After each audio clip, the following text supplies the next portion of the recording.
একদিন কমলা রাস্তা দিয়ে হেঁটে কোথাও যাচ্ছিল। তখনই সে একটা গাড়ি দেখে।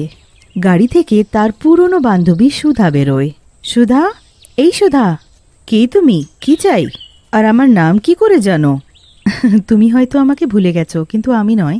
আমি তোমার বান্ধবী কমলা। আমরা একসাথেই যে ক্লাসে পড়তাম। আমি তোমার জন্য রোজ আমার মায়ের রান্না করা আলুর পরোটা আনতাম, মনে আছে? হ্যাঁ হ্যাঁ, মনে পড়লো। কমলা, তুমি কত বদলে গেছো। আমি তোমাকে চিনতেই পারিনি। আচ্ছা বলো, তুমি নিজের এই কি অবস্থা করে রেখেছো? মাথায় সিঁদুর আর গলায় মঙ্গলসূত্র দেখে মনে হচ্ছে তোমার বিয়ে হয়ে গেছে। তুমি ঠিক বললে, আমার বিয়ে গ্রামে হয়েছে আর আমি ওখানে অনেক খুশি। একটা 4 বছরের মেয়েও আছে, কিন্তু ও নিজের বাবার কাছে গ্রামে আছে।